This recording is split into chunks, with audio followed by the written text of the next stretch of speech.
नमस्कार दोस्तों, उम्मीद है आप सब लोग अच्छे होंगे। पढ़ाई आपका बेहतरीन तरीके से चल रहा होगा। जैसा कि आप देख रहे हैं, आज का हमारा टॉपिक रहेगा CDS यानी कि चीफ ऑफ डिफेंस स्टाफ, और इस पर बनने वाले जितने भी क्वेश्चन हैं उस पर आज हम डिस्कशन करेंगे। तो दोस्तों देखिए कि खासकर जब से अपने भारत के पहले CDS बिपिन रावत जी का निधन हो गया है एक प्लेन दुर्घटना में, जब से ये कुछ ज़्यादा ही ट्रेंड पर है CDS। तो हम जानते हैं आज कि CDS का पद कब से सृजित हुआ, आखिर इसका मांग कब से चल रहा था और इसकी ज़रूरत क्या है। आखिर सेना के प्रमुख पद होने के बावजूद भी हमें चीफ ऑफ डिफेंस स्टाफ की ज़रूरत क्यों पड़ी। तो दोस्तों चलिए जानते हैं कि CDS जिसका full form chief of defence staff होगा, और इसके बारे में जाने तो 1999 में हुआ हमारे इधर कारगिल युद्ध, और कारगिल युद्ध में ये देखा गया जो तीनों सेनाएं हैं उनके बीच अच्छा संबंध नहीं था। मतलब ये कहें कि 1999 में होने वाले कारगिल युद्ध में तीनों सेनाओं के बीच अच्छा समन्वय स्थापित नहीं था। उसी को देखते हुए ये धारणा बनाई गई या ये उद्देश्य रखा गया कि हम देश में तीनों सेनाओं का जो प्रमुख होगा उस पद को हम सृजित करेंगे। तो दोस्तों बहुत समय तक है ना इस पे काम किया गया, विचारा गया, लेकिन आखिरकार बात आई कि 15 अगस्त 2019 को जब मोदी जी लाल किले की प्राचीर से भाषण दे रहे थे तो उसी समय पर हमारे CDS पद की घोषणा की गई, अर्थात उस समय से ही CDS का सृजन हो पाया। तो दोस्तों लंबे समय के इंतजार के बाद 2019 में CDS पद को सृजित किया गया। इसके बाद देखेंगे कि पद सृजित होने के बाद स्वाभाविक रूप से ये चिंता सताने लगी कि आखिरकार इस पद के योग्य कौन होगा, इस पद में किसको लाया जाए।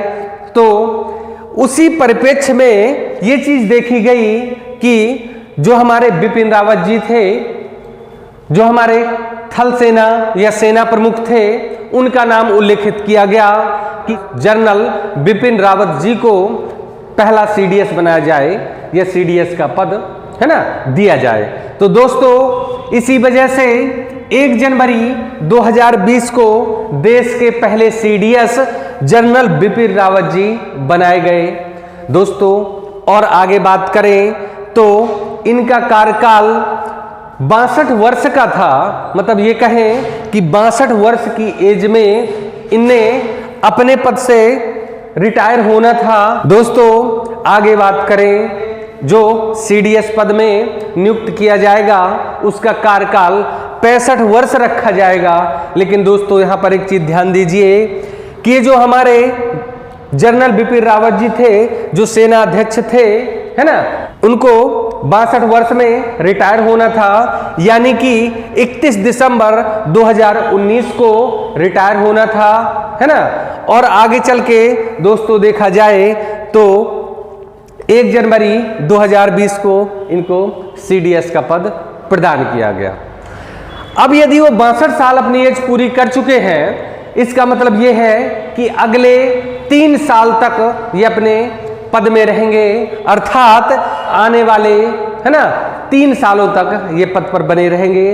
दोस्तों मैं बता दूं कि इनका जो कार्यकाल था वो मार्च 2023 में खत्म होना था, लेकिन आप लोग जानते हैं कि अभी 8 दिसंबर 2021 में एक दुखद घटना हुई जिसमें हमारे CDS, भारत के पहले CDS बिपिन रावत जी का निधन हो गया है ना।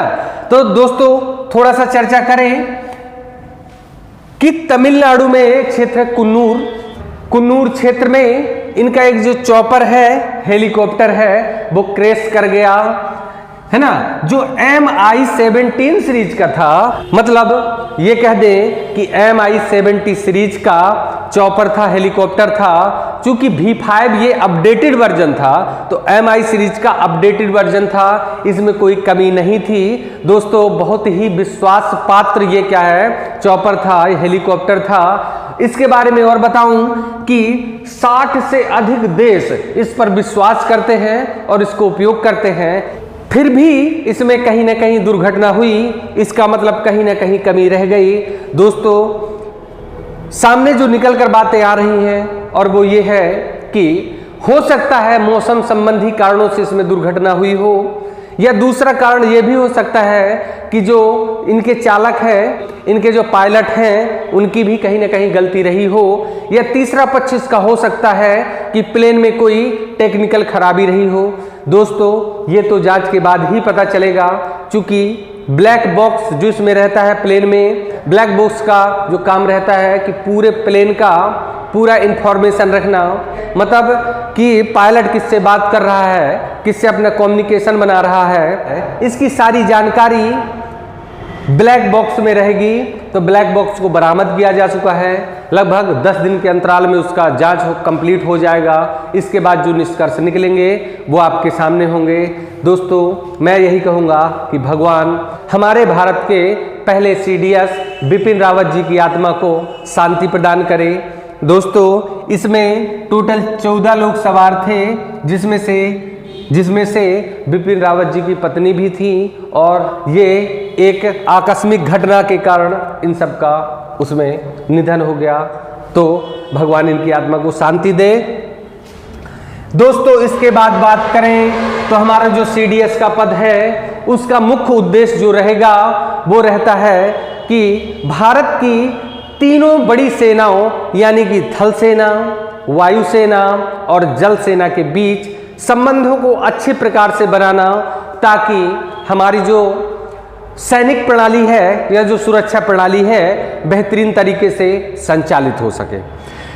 दोस्तों हम यदि बात करें इसके गठन की, तो जैसा कि मैं बता चुका हूं कि CDS पद की घोषणा 15 अगस्त 2019 में मोदी जी ने की थी लाल किला के प्राचीर से, और तभी से यह पद सामने आया। दोस्तों CDS पद की यदि बात करें तो CDS के पद में वही सेनाध्यक्ष नियुक्त किया जाएगा या सेना का व्यक्ति नियुक्त किया जाएगा जिसको एक सेना में लंबा अनुभव प्राप्त रहा हो या बहुत लंबा अनुभव प्राप्त हो, जैसे कि हमारे बिपिन रावत जी भी थे, है ना। इसके बाद दोस्तों और बात करें तो CDS सशस्त्र बलों का सर्वोच्च रैंक वाला अधिकारी होगा, है ना, और 5 सितारा रैंक वाला अधिकारी होगा, अर्थात सीनियर अधिकारी ही CDS का पद ग्रहण कर सकता है, यह उसको वरीयता दी जाती है। जैसे कि मैं बात करूं तो थल सेनाध्यक्ष, जल सेनाध्यक्ष और वायु सेनाध्यक्ष ये तीनों ही CDS पद के दावेदार होते हैं। लेकिन दोस्तों मैं आपको बता दूं कि इनमें से वरीयता उसी को दी जाएगी जिसके पास एक लंबा सेना से जुड़े रहने का एक लंबा अनुभव हो एवं वरिष्ठ अधिकारी हो, उसी को ये CDS का पद प्रदान किया जाता है। तो CDS एक भारत का सैन्य मामले में विशेष पद होता है, इसको एक जिम्मेदार व्यक्ति को ही प्रदान किया जाता है। दोस्तों CDS के ऊपर सिर्फ सैन्य बल का कार्यभार दायित्व नहीं होता, बल्कि उसके ऊपर और भी कई सारे दायित्व रहते हैं। जैसे कि मैं बता दूं कि अभी बिपिन रावत जी का निधन हो गया तो हमारे भारत के 3 बड़े पद खाली हो गए। जैसे कि मैं बता दूं कि CDS का पद तो खाली हुआ ही, रक्षा मंत्री के प्रधान सलाहकार जो है वो CDS को ही बनाया जाता है, तो रक्षा मंत्री का प्रधान सलाहकार का पद भी खाली हो गया। इसके बाद chairman chief of staff committee का जो चेयरमैन होगा CDS को ही बनाया जाता है। तो दोस्तों दूसरा जो पद खाली हुआ है वो हुआ है चीफ ऑफ स्टाफ कमेटी का जो चेयरमैन है उसका पद खाली हुआ है। और तीसरी बात करें तो DMA यानी कि डिपार्टमेंट ऑफ मिलिट्री अफेयर, जो दोस्तों रक्षा मंत्रालय में सेना मामले का एक विभाग होता है ना, उसका जो सचिव है वो CDS ही होता है। तो दोस्तों बिपिन रावत जी के निधन से 3 पद खाली हुए हैं। आपने देखा, पहला प्रधान सलाहकार रक्षा मंत्री का, और दूसरा चेयरमैन किसका, चीफ ऑफ स्टाफ कमेटी का, और तीसरा पद डीएमए सचिव का, जो रक्षा मंत्रालय में सेना मामले का एक विभाग है, उस सचिव का पद भी खाली है। तो दोस्तों यही कहना चाहता हूं कि जो सीडीएस है उसके ऊपर कई सारे दायित्व लदे होते हैं, है ना। तो वर्तमान में ये पद खाली है। तो दोस्तों भारत का नया सीडीएस पद किसको दिया जाएगा, यह भारत का नया सीडीएस कौन होगा, भारत का चीफ ऑफ डिफेंस स्टाफ कौन होगा, इसके बारे में बहुत सारी चर्चाएं चल रही हैं। चूंकि वरीयता के मामले में हमारे मनोज मुकुंद नरवणे जी, यानी लेफ्टिनेंट जनरल मनोज मुकुंद नरवणे जी का नाम सामने आ रहा है, इनको ही वरीयता के आधार पर चुना जा सकता है। तो अभी कुछ कहा नहीं जा सकता, है ना। तो हमारा मंत्रालय जब हमारी सरकार इसकी जानकारी देगी कि अगला चीफ ऑफ डिफेंस कौन है, स्टाफ कौन है, तो उसके बारे में अपन देख लेंगे। फिलहाल याद रखिए कि नया जो चीफ ऑफ डिफेंस स्टाफ है वो मनोज मुकुंद नरवणे जी को बनाया जा सकता है ना। दोस्तों इसके बाद बात करें तो एक कमेटी है चीफ ऑफ स्टाफ कमेटी। इसके बारे में आप सोच रहे होंगे कि चीफ ऑफ स्टाफ कमेटी क्या है। तो दोस्तों मैं आपको बताऊं कि तीनों सेनाओं के प्रमुख, यानी कि थल सेना अध्यक्ष, जल सेना अध्यक्ष, है ना, यानी वायु सेना अध्यक्ष, तीनों प्रमुख जो हैं इस कमेटी के सदस्य होंगे।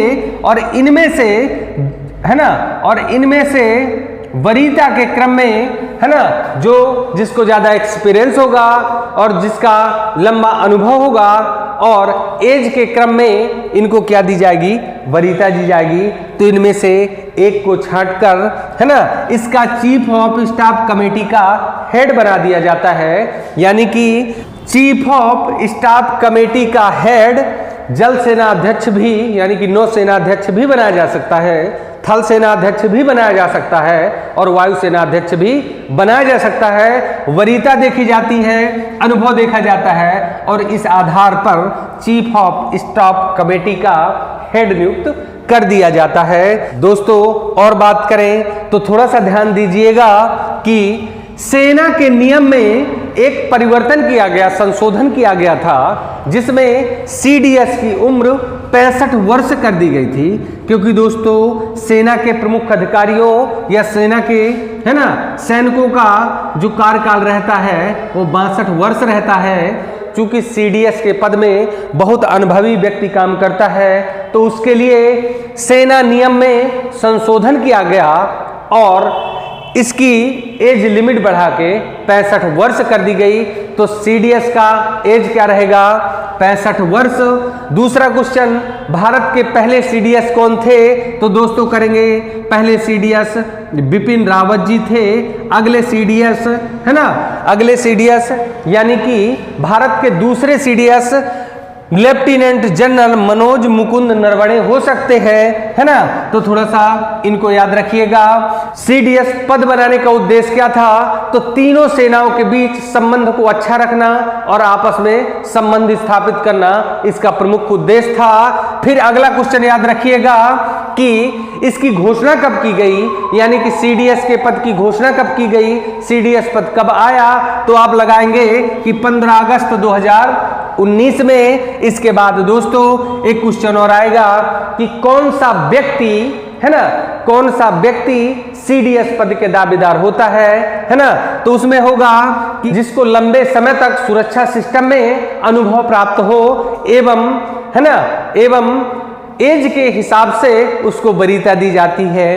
दोस्तों इसके बाद आप याद रखिएगा कि सीडीएस किस रैंक का पद है? तो हम बताएंगे कि सशस्त्र बलों का सर्वोच्च रैंक वाला अधिकारी, यानी कि सर्वोच्च पद है और 5 सितारा पद है। यानी कि जो सीडीएस अधिकारी है वो तीनों सेनाओं का प्रमुख होता है और तीनों सेनाओं को कमांड करता है, उसमें तालमेल बिठाने का काम करता है और अपनी सुरक्षा प्रणाली को मजबूत करता है।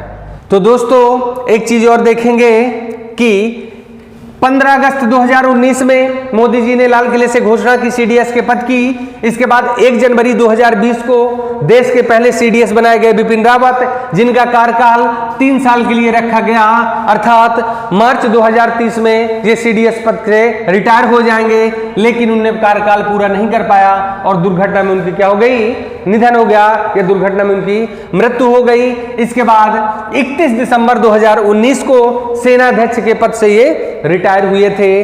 अगला जो सीडीएस है उसकी घोषणा लेफ्टिनेंट जनरल मनोज मुकुंद नरवणे के रूप में की गई थी, लेकिन वर्तमान में कौन बन रहा है वो देखेंगे। तो दोस्तों, उम्मीद है ये सीडीएस आपको समझ में आया होगा, चीफ ऑफ डिफेंस स्टाफ आपको समझ में आया होगा। चलिए जल्दी मिलते हैं अगले वीडियो के साथ, तब तक के लिए धन्यवाद।